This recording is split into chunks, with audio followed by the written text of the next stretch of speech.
Ahli panel di ujung sana, yang ketiga pastinya yang berbahagia Datuk Dr. Haji Muhammad Fadilah Haji Kamsah, pakar motivasi dari Kuala Lumpur. Assalamualaikum Datuk. Waalaikumsalam warahmatullahi wabarakatuh. Waras. Alhamdulillah. Jadi sebagai mukadimah lah, bila kita bercakap soal cinta kasih sayang, nampak macam sama tu. Tapi adakah betul ia satu benda yang sama atau bagaimana? Dan kalau boleh Datuk membuka perbincangan kita pada malam ini untuk menghurai tentang cinta kasih atau sayang. Terima kasih saudara muslim majlis. Assalamualaikum warahmatullahi wabarakatuh. Sekilas pandang kita akan kata cinta, kasih dan sayang benda yang sama saja. Pada dasarnya manusia memang perlu kepada ketiga-tiga perkara ini. Tanpanya manusia tak ubah seperti sebuah robot. Jadi bila kita bercakap tentang cinta, kasih dan sayang, kita bercakap tentang perasaan. Bukan perasan, perasaan.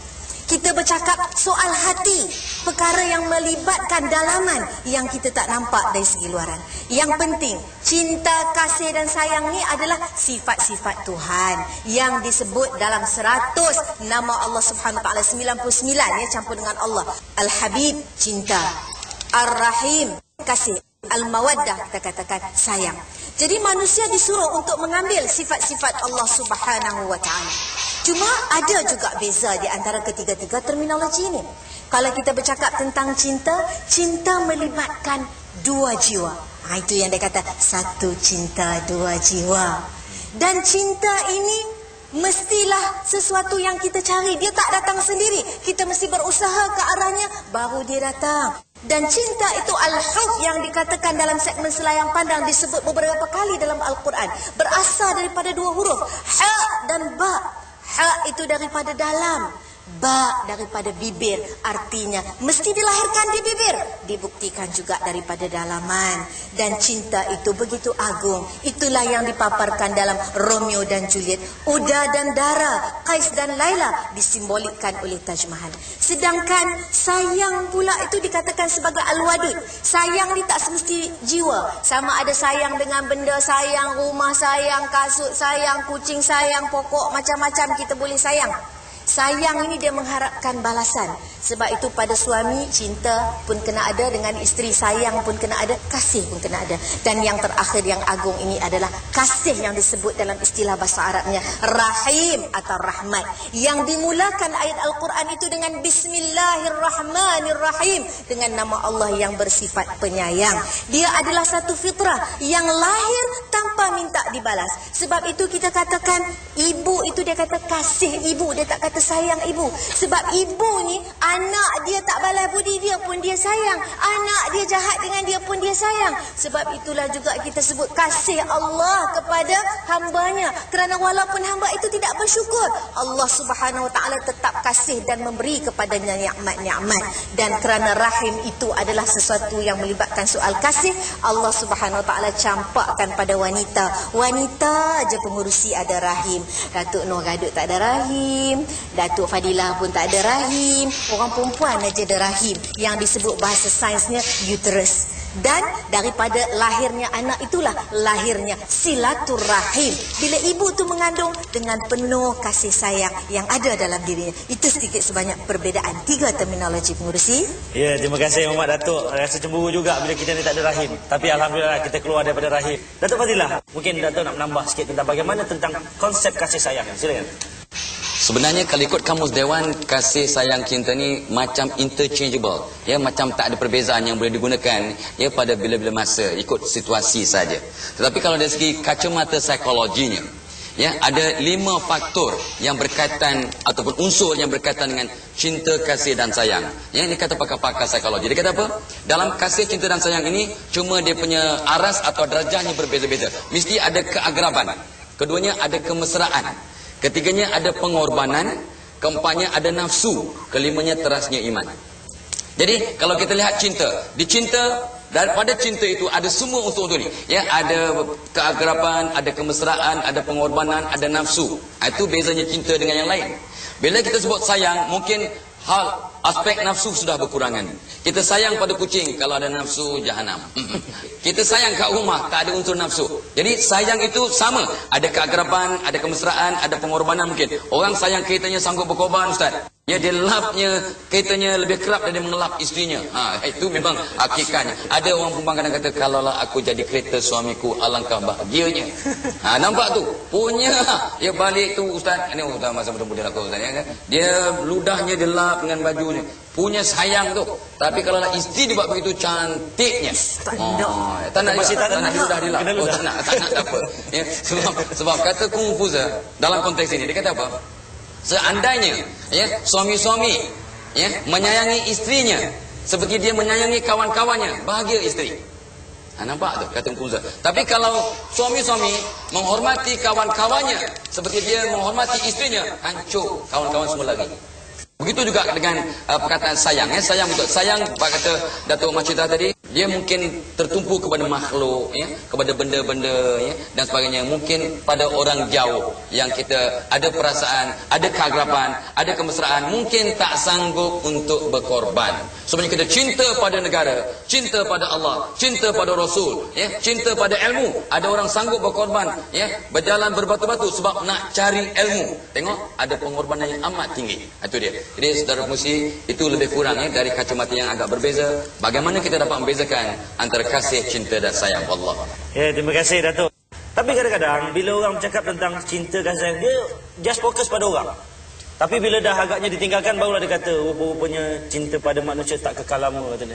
Bagaimana kita nak didik jiwa kita bahawa supaya cinta yang agung ini hanya pada Allah, dan supaya jiwa kita tidak akan lari, akan kekal cinta itu, tidak berganjak walau apa sekalipun. Saya bersetuju tu Tuan Pengerusi, bahawa bila manusia tu dia tahu bahawa dia dah kecewa dengan manusia, barulah dia akan beralih cintanya kepada Allah. Apalagilah kalau isteri dah kena ludah, kena lak pula kan. Memanglah ini cinta Jawa ni Pengerusi. Cinta itu harus bersumberkan daripada Allah Subhanahu Wa Taala. Maka kalau kita nak cinta dengan Allah, nak bercinta dengan Allah, kena bercakap dengan Allah. Bercakap dengan Allah ni bagaimana muslimat-muslimat sekalian? Bercakap dengan Allah melalui doa. Bercakap dengan Allah melalui salat. Kerana salat itu merupakan perbicaraan secara individu dengan Rabbnya. Bercakap dengan Allah itu melalui zikir. Bercakap dengan Allah Subhanahu Wa Taala berarti bercakap dengan Al-Quran. Dan yang keduanya, ikut. Ini yang dalam Al-Quran kata, Qul in kuntum tuhibbunallaha fattabi'uni yuhibbukumullah. Katakan, jika kamu nak cinta pada Allah Subhanahu Wa Taala, ikut apa yang Nabi suruh, tinggal apa yang Nabi larang, nescaya Allah Subhanahu Wa Taala akan menyintai kamu. Cantik Datuk. Datuk Mufti, satu perkara tadi telah dibangkitkan bahawa kata sebut cinta ini mudah beralih arah. Agak macam fitrah manusia ini memang mudah beralih arah cinta ini. Kita bimbang skop ini ataupun tema ini berlaku apabila kita mencintai Allah, na'udzubillah. Jadi kalau boleh Datuk bantu kita bagaimana supaya cinta kita pada Allah tidak mudah berganjak. Terima kasih kepada seluruh pengurusi dan ahli panel muslimin dan muslimat sekalian. Maka pendekatannya ada 3 tahap. Yang pertama at-tahalli, iaitu kita mesti memastikan, mengiaskan diri kita, hati kita, lisan kita, segala anggota kita dengan amal-amal yang saleh. Dan bila mana ini, bila kita cinta Allah, Allah cinta kita. Orang yang tak pernah memberi, dia tidak layak untuk menerimanya. Orang yang tidak pernah memberi kasih, dan dia tidak layak untuk mendapat kasih. Ini yang pertama. Yang kedua, at-takhalli, mengosongkan diri kita, hati kita, lidah kita, anggota kita, perbuatan kita daripada sifat-sifat mazmumah, sifat-sifat yang keji. Kosongkan, kerana sifat inilah yang menjadi kebencian Allah. Allah tak suka. Sebab itu disebut dalam Al-Quran, dalam surah As-Sab, falamma zaghu azaghallahu qulubahum al-ayat. Apabila mereka itu jauh dengan Allah, cenderung kepada maksiat, buat sesuatu yang tidak baik, maka dia akan lebih jauh dari Allah. Maka tatkala itu ibarat layang-layang, maka putus talinya. Wal'ayazubillah min zalik. Walaupun sebenarnya kita tidak melihat Allah di dunia, namun Allah tetap melihat kamu. Kalau proses ini dibuat, maka dengan penuh yakin dan percaya kita akan kekal. Fazkuruni azkurukum. Kalau kamu ingatkan aku akan tetap ingatkan kamu. Inilah proses-proses. Tapi malangnya hadirin dan hadirat, bila mana kita jauh dengan Allah, Allah akan metrikan hati kita dengan kebencian. A'udzubillahi minasyaitonir rajim. Khatamallahu ala qulubihim wa ala sam'ihim wa ala absarihim ghishawa. Yang bermaksud Allah tutup, Allah metrikan mata hatinya, pendengarannya, penglihatannya, maka tertutup segala-galanya. Bila tertutup, tuan-tuan hadirin dan hadirat, maka hidayah Allah tidak ada. Bila hidayah Allah tak ada, maka tatkala itu, maka dia tidak ada panduan, tidak ada pimpinan dari Allah. Dan bila mana tidak ada pimpinan dari Allah, maka pimpinan dari syaitan dan iblis lah. Ahli panel di ujung sana, yang ketiga pastinya yang berbahagia Datuk Dr. Haji Muhammad Fadilah Haji Kamsah, pakar motivasi dari Kuala Lumpur. Assalamualaikum Datuk. Waalaikumsalam warahmatullahi wabarakatuh. Waras. Alhamdulillah. Jadi sebagai mukadimah lah, bila kita bercakap soal cinta kasih sayang, nampak macam sama tu. Tapi adakah betul ia satu benda yang sama atau bagaimana? Dan kalau boleh Datuk membuka perbincangan kita pada malam ini untuk menghurai tentang cinta kasih atau sayang. Silakan Datuk. Terima kasih saudara pengurusi majlis. Assalamualaikum warahmatullahi wabarakatuh. Sekilas pandang kita akan kata cinta, kasih dan sayang benda yang sama saja. Pada dasarnya manusia memang perlu kepada ketiga-tiga perkara ini. Tanpanya manusia tak ubah seperti sebuah robot. Jadi bila kita bercakap tentang cinta, kasih dan sayang, kita bercakap tentang perasaan. Bukan perasan, perasaan. Kita bercakap soal hati, perkara yang melibatkan dalaman yang kita tak nampak dari segi luaran. Yang penting, cinta, kasih dan sayang ni adalah sifat-sifat Tuhan yang disebut dalam 100 nama Allah Subhanahu Wa Taala, 99 ya, campur dengan Allah. Al-Habib, cinta. Ar-Rahim, kasih. Al-Mawaddah, kita katakan sayang. Jadi manusia disuruh untuk mengambil sifat-sifat Allah Subhanahu Wa Taala. Cuma ada juga beza di antara ketiga-tiga terminologi ini. Kalau kita bercakap tentang cinta, cinta melibatkan dua jiwa. Itu yang dia kata satu cinta dua jiwa. Dan cinta ini mestilah sesuatu yang kita cari. Dia tak datang sendiri. Kita mesti berusaha ke arahnya, baru dia datang. Dan cinta itu al-hub yang dikatakan dalam segmen Selayang Pandang disebut beberapa kali dalam Al-Quran. Berasal daripada dua huruf, ha dan ba. Ha itu daripada dalam, ba daripada bibir. Artinya mesti dilahirkan di bibir, dibuktikan juga daripada dalaman. Dan cinta itu begitu agung. Itulah yang dipaparkan dalam Romeo dan Juliet, Uda dan Dara, Qais dan Laila disimbolikkan oleh Taj Mahal. Sedangkan sayang pula itu dikatakan sebagai al-wadud. Sayang ni tak semesti jiwa. Sama ada sayang dengan benda, sayang rumah, sayang kasut, sayang kucing, sayang pokok, macam-macam kita boleh sayang. Sayang ini dia mengharapkan balasan. Sebab itu pada suami cinta pun kena ada, dengan isteri sayang pun kena ada, kasih pun kena ada. Dan yang terakhir yang agung ini adalah kasih yang disebut dalam istilah bahasa Arabnya Rahim atau Rahmat. Yang dimulakan ayat Al-Quran itu dengan Bismillahirrahmanirrahim, dengan nama Allah yang bersifat penyayang. Dia adalah satu fitrah yang lahir tanpa minta dibalas. Sebab itu kita katakan ibu itu dia kata kasih ibu, dia tak kata sayang ibu. Sebab ibu ni anak dia tak balas budi dia pun dia sayang, anak dia jahat dengan dia pun dia sayang. Sebab itulah juga kita sebut kasih Allah kepada hambanya. Kerana walaupun hamba itu tidak bersyukur, Allah Subhanahu Wa Taala tetap kasih dan memberi kepadanya nikmat-nikmat. Dan kerana rahim itu adalah sesuatu yang melibatkan soal kasih, Allah Subhanahu Wa Taala campakkan pada wanita. Wanita aja pengurusi ada rahim. Datuk Nur Gadut tak ada rahim, Datuk Fadilah pun tak ada rahim. Orang perempuan aja ada rahim, yang disebut bahasa sainsnya uterus. Dan daripada lahirnya anak itulah lahirnya silaturahim. Bila ibu tu mengandung dengan penuh kasih sayang yang ada dalam dirinya. Itu sedikit sebanyak perbezaan tiga terminologi pengurusi. Ya, terima kasih Muhammad Datuk. Rasa cemburu juga bila kita ni tak ada rahim. Tapi alhamdulillah kita keluar daripada rahim. Datuk Fadilah, mungkin Datuk nak menambah sikit tentang bagaimana tentang konsep kasih sayang. Silakan. Sebenarnya kalau ikut kamus Dewan, kasih sayang cinta ni macam interchangeable. Ya, macam tak ada perbezaan yang boleh digunakan ya pada bila-bila masa, ikut situasi saja. Tetapi kalau dari segi kacamata psikologinya, ya, ada 5 faktor yang berkaitan ataupun unsur yang berkaitan dengan cinta, kasih dan sayang. Ya, ini kata pakar-pakar psikologi. Dia kata apa? Dalam kasih, cinta dan sayang ini cuma dia punya aras atau darjahnya berbeza-beza. Mesti ada keagraban. Keduanya ada kemesraan. Ketiganya ada pengorbanan. Keempatnya ada nafsu. Kelimanya terasnya iman. Jadi kalau kita lihat cinta, daripada cinta itu ada semua unsur-unsur ini. Ya, ada keagraban, ada kemesraan, ada pengorbanan, ada nafsu. Itu bezanya cinta dengan yang lain. Bila kita sebut sayang, mungkin aspek nafsu sudah berkurangan. Kita sayang pada kucing, kalau ada nafsu jahanam. Kita sayang kat rumah, tak ada unsur nafsu. Jadi sayang itu sama, ada keagraban, ada kemesraan, ada pengorbanan mungkin. Orang sayang keretanya sanggup berkorban, Ustaz. Ya, dia lapnya keretanya lebih kerap daripada mengelap isterinya. Itu memang hakikatnya. Ada orang perempuan kadang kata, kalaulah aku jadi kereta suamiku, alangkah bahagianya. Nampak tu? Punya. Ya, balik tu Ustaz. Ini Ustaz masa muda-muda aku Ustaz, ya, kan? Dia ludahnya dia lap dengan bajunya. Punya sayang tu. Tapi kalau isteri dia buat begitu cantiknya. Tak nak diludah dilap. Tak nak apa. Ya, sebab kata Confucius dalam konteks ini, dia kata apa? Seandainya ya, suami-suami ya, menyayangi istrinya seperti dia menyayangi kawan-kawannya, bahagia isteri.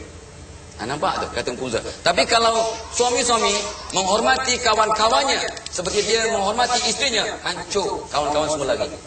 Begitu juga dengan perkataan sayang. Ya, sayang betul. Sayang, kata Datuk Mak cerita tadi, dia mungkin tertumpu kepada makhluk, ya, kepada benda-benda, ya, dan sebagainya. Mungkin pada orang jauh yang kita ada perasaan, ada keagraban, ada kemesraan, mungkin tak sanggup untuk berkorban. Sebenarnya kita cinta pada negara, cinta pada Allah, cinta pada Rasul, ya, cinta pada ilmu. Ada orang sanggup berkorban, ya, berjalan berbatu-batu sebab nak cari ilmu. Tengok, ada pengorbanan yang amat tinggi. Itu dia. Jadi saudara pengusi, itu lebih kurang ya dari kacamata yang agak berbeza. Bagaimana kita dapat membezakan antara kasih, cinta dan sayang Allah. Ya, terima kasih Datuk. Tapi kadang-kadang bila orang bercakap tentang cinta, kasih sayang, dia just fokus pada orang.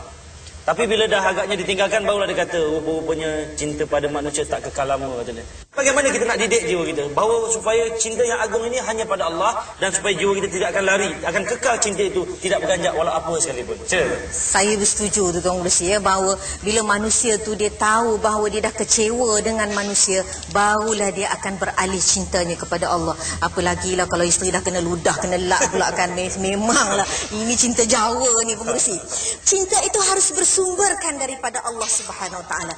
Maka kalau kita nak cinta dengan Allah, nak bercinta dengan Allah, kena bercakap dengan Allah. Bercakap dengan Allah ni bagaimana muslimin-muslimat sekalian? Bercakap dengan Allah melalui doa.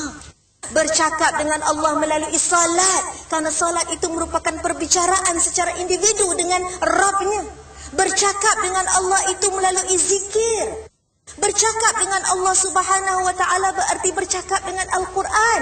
Dan yang keduanya, ikut. Ini yang dalam Al-Quran kata, Qul in kuntum tuhibbunallah fattabi'uni yuhibbukumullah. Katakan, jika kamu nak cinta pada Allah Subhanahu Wa Taala, ikut apa yang Nabi suruh, tinggal apa yang Nabi larang, nescaya Allah Subhanahu Wa Taala akan menyintai kamu. Cantik Datuk. Datuk Mufti, satu perkara tadi telah dibangkitkan bahawa kata sebut cinta ini mudah beralih arah. Agak macam fitrah manusia ini memang mudah beralih arah cinta. Kita bimbang skop ini ataupun tema ini berlaku apabila kita mencintai Allah, na'udzubillah. Jadi kalau boleh Datuk bantu kita bagaimana supaya cinta kita pada Allah tidak mudah berganjak. Terima kasih kepada seluruh pengusi dan ahli panel muslimin dan muslimat sekalian. Maka pendekatannya ada 3 tahap. Yang pertama at-tahalli, iaitu kita mesti memastikan, mengiaskan diri kita, hati kita, lisan kita, segala anggota kita dengan amal-amal yang saleh. Dan bila mana ini, bila kita cinta Allah, Allah cinta kita. Orang yang tak pernah memberi, dia tidak layak untuk menerimanya. Orang yang tidak pernah memberi kasih, dan dia tidak layak untuk dapat kasih. Ini yang pertama.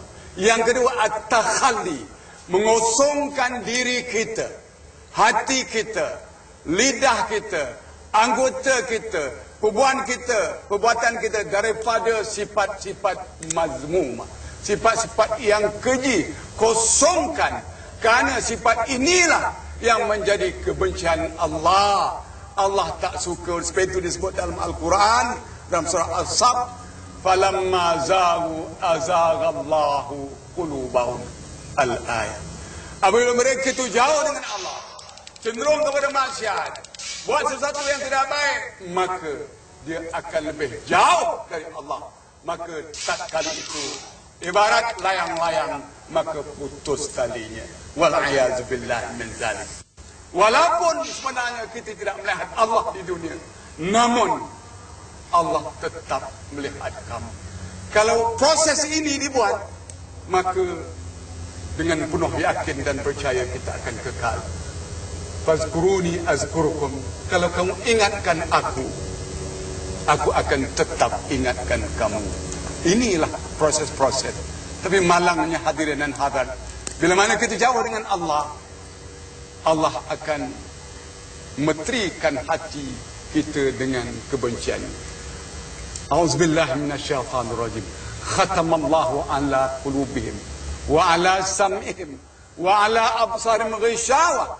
Yang bermaksud Allah tutup, Allah meterikan mata hatinya, pendengarannya, penglihatannya, maka tertutup segala-galanya. Bila tertutup, tuan-tuan hadirin dan hadirat, maka hidayah Allah tidak ada. Bila hidayah Allah tak ada, maka tatkala itu, maka dia tidak ada panduan, tidak ada pimpinan dari Allah. Dan bila mana tidak ada pimpinan dari Allah, maka pimpinan dari syaitan dan iblis lah yang memandu dia.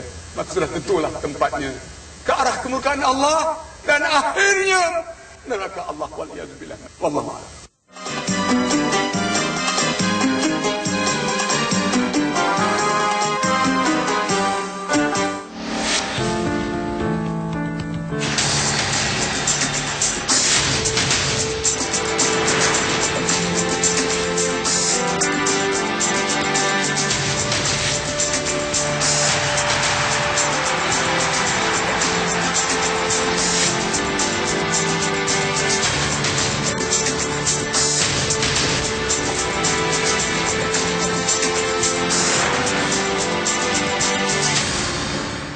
Siaran Sukan Commonwealth 2006 dibawakan kepada anda dengan kerjasama Kementerian Belia dan Sukan.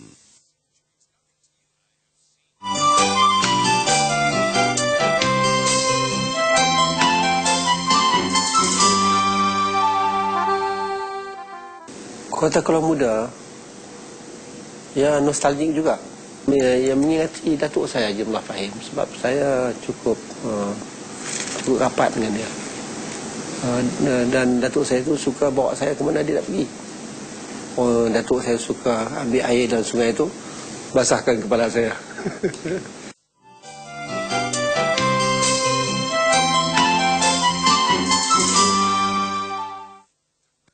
Kami ingin Macam mana? Sekarang ni orang faham cinta hanya pada seseorang je.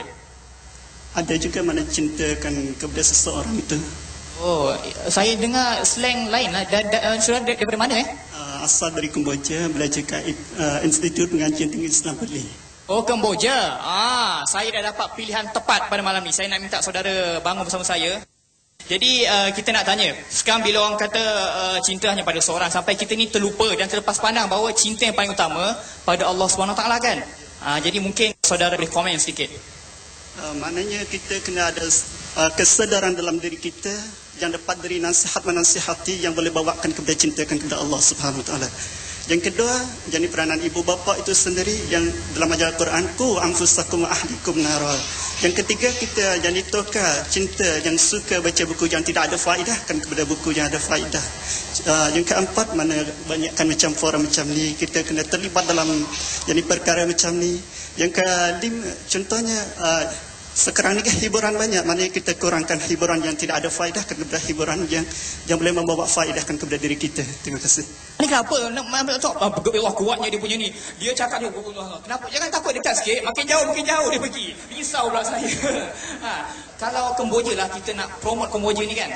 Cinta, kasih sayang, cuba selain Kemboja sikit macam mana? Selain Kemboja? Ya. Bang Serolanyo. Bang Serolanyo? Macam mana sekali lagi? Jadi Bang Serolanyo. Ustaz Syarin, macam mana? Silakan, no comment.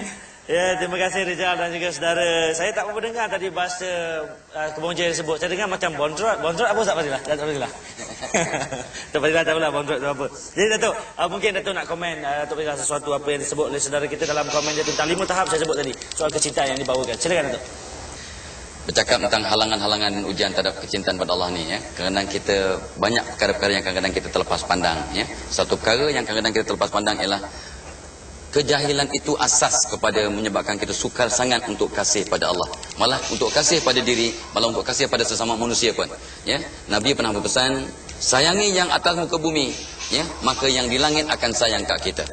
Jadi kalau kita tak sayang yang atas muka bumi, yang atas muka bumi ni semualah, ya, manusianya, makhluknya, ya, dengan binatang serangga ni, sebenarnya saya nak bunuh tak sampai hati, nak jentik ni, nyamuk-nyamuk ni pun, sebab sayangi yang atas muka bumi, kata Nabi, maka yang di langit akan sayang kat kita. Itu satu perkara lah, ya, kena jahil. Of course yang keduanya tentang nafsu lah, ya, nafsu. Nafsu ni ada baiknya, tapi nafsu yang dibawa ataupun dihasut oleh syaitan yang menyebabkan kita mudah terjumus dan jauh dari kasih sayang Allah. Dan of course yang tersirat dari apa yang dibincangkan tadi oleh penonton tadi ialah kadang-kadang persekitaran kita, ya. Sebab kata Nabi SAW, kamu adalah siapa kawan-kawan kamu. Kalau kita berkawan dengan orang-orang yang memang penuh kasih sayang, sentiasa ingat Allah, kita akan ingat Allah. Dan saya nampak satu lagi perkara yang terpenting ialah, ya, tentang bagaimana kita kena betulkan paradigma kita. Kadang-kadang otak kita, pemikiran kita masih confused. Ada orang yang puasa, ya, tetapi dia tak solat. Ada orang yang solat tapi tak puasa. Ada yang lepas solat beli nombor ekor, bukan orang perlis, bukan diperlis. Ya, ada ke lepas solat beli nombor ekor, Ustaz? Macam mana ni? Kan confused tu paradigmanya tu. Lepas kata orang kata aku tak beli nombor ekor, tapi lepas solat dia mengumpat lebih teruk daripada beli nombor ekor. Baik dia beli nombor ekor. Ini kan ada pula salah tangkap pula, dia kata, oh, daripada mengumpat biar aku beli nombor ekor. Bukan, maksudnya jangan terlibat. Ini dia contoh-contohnya. Jadi bagaimana Allah nak lihat kita dengan penuh kasih sayang, ya? Sedekah dihulur, rasuah diakur. Allahu Akbar. Ini pun satu perkara. Bila kita rapat dengan Allah, pasti jauh dari syaitan. Bila kita jauh dari Allah, pasti rapat dengan syaitan. Ya, jadi itu kadang-kadang kita kena ingatkan balik. Jadi kita cuba cari jalan, ya, dan cara yang terbaik untuk mengingatkan diri kita kadang ialah di samping semua itulah, ya, dengan memiliki semua faktor-faktor tadi ialah ingatlah bahawa kita mungkin akan mati entah esok entah lusa. Sebabnya bila ingat mati, mudah-mudahan kita mudah insaf, mudah-mudahan mudah rapat dengan Allah, mudah-mudahan kita rapat juga sesama manusia. Al-maklum, orang yang nak mati dia akan rasa sayang, ya, hiba dan kasih pada orang di sekitarnya. Mudah-mudahan Allah juga akan kasih ke kita. Wallahu a'lam. Ya, terima kasih Datuk Fadilah. Datuk Mufti, apakah halangan Datuk agaknya? Halangan ke arah nak mencapai 3 tahap yang Datuk bawakan tadi. Silakan Datuk. Pada masa yang amat terbatas ni, yang pertama al-ghaflah, lalai, lupa kepada Allah Subhanahu wa taala, penciptanya dan juga yang menurunkan segala rezeki dan rahmat. Sebab itu Allah telah sebut dalam surah Taha, a'udzubillahi minasyaitonir rajim, wa man a'rada an dzikri fa inna lahu ma'ishatan danka wa nahsuruhu yaumal qiyamati a'ma.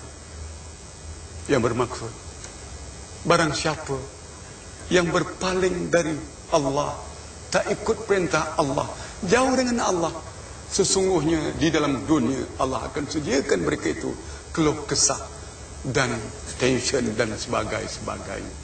Dan yang paling ditakutkan Allah sebutkan dalam ini, dan kami, yakni Allah, akan membangunkan mereka itu di akhirat ke dalam keadaan buta. Hadirin dan hadirat, itu ghaflah, lalai ini adalah satu halangan untuk kita dekat dengan Allah dan kekal dengan hidayah dan pimpinan Allah Subhanahu wa taala. Mana yang kedua, iaitu kita kufur rahmat, iaitu tidak bersyukur kepada Allah Subhanahu wa taala. La in syakartum la azidannakum wa la in kafartum inna azabi lasyadid. Bila kamu bersyukur kepada Allah, Allah akan berikan keberkatan di sini, tuan hadirin dan hadirat. Yaitu kalau benda itu kecil sikit pun tapi mencukupi, dan hidupnya sentiasa dalam keadaan tenang dan dipimpin oleh Allah Subhanahu wa taala. Manakala yang tiga sudah tentu syaitan dan iblis.